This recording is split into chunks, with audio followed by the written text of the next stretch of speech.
Two of the accused were blaming each other. Both wanted to be one of the robbers as opposed to the one who they actually shoot.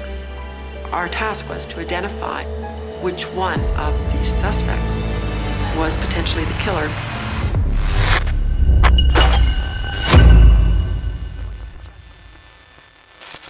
What if a regular night at work turned into a scene straight out of a crime drama?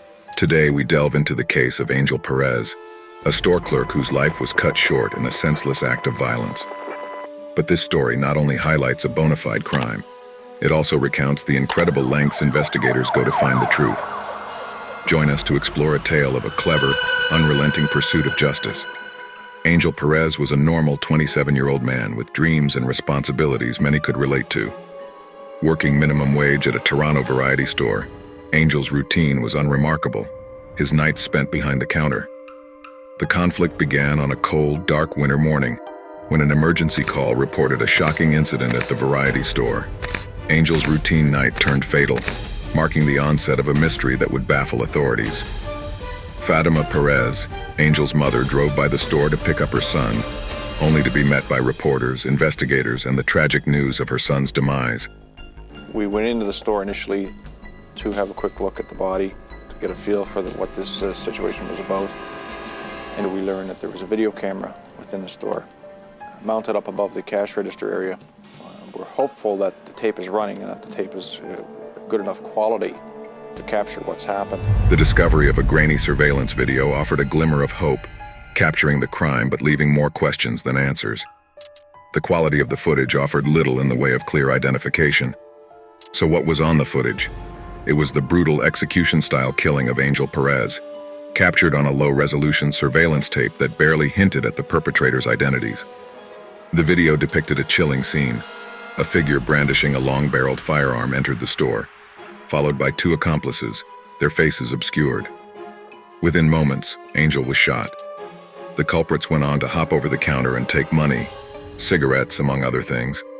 As detectives scoured the footage for leads, they noted a car's headlights reflected in the store's front window, suggesting another potential witness or even an accomplice.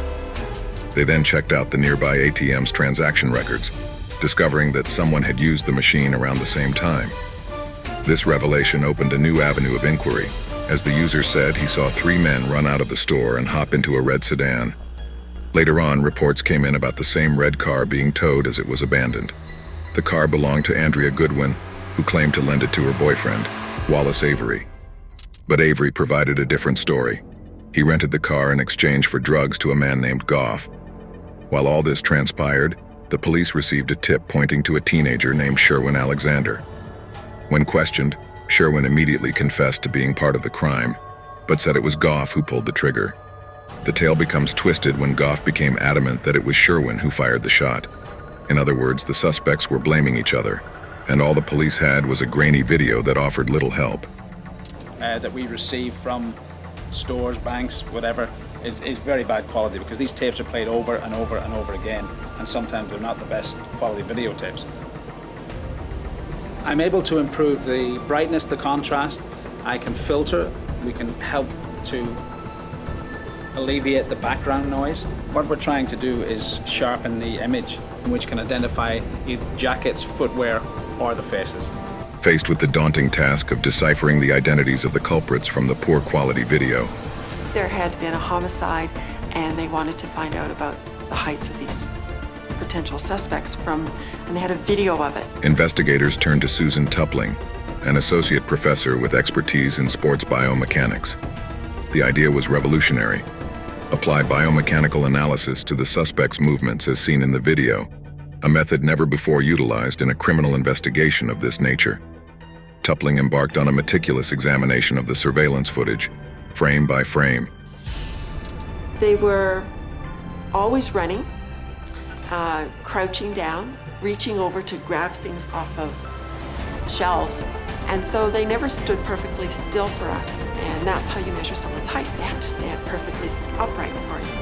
And these suspects, as in most human movements, you just don't conform to that sort of situation. To overcome these obstacles, Tupling employed a biomechanical model that considered various factors such as the angle of limb movement, the suspect's speed and stride, and their interaction with the environment. The idea is to find when he's standing vertical.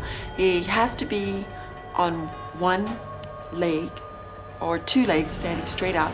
And just before he jumps over, he is standing as vertical as he's going to be. That's about it, right there. A critical piece of evidence given the conflicting testimonies.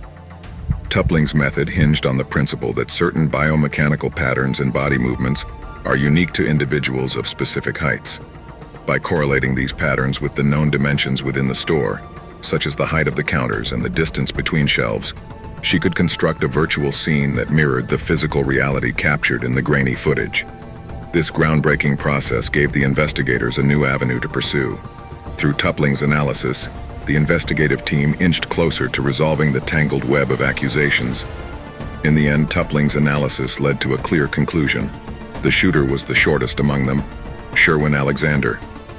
Following this breakthrough, the police focused on building a case against Alexander. In the end, he was convicted of manslaughter while the others went away for armed robbery. This case will forever be remembered for reflecting a relentless pursuit of truth in the face of seemingly insurmountable challenges. Thank you for watching. Drop your thoughts on this chilling story in the comments below. And don't forget to subscribe to our channel for more daily true crime stories.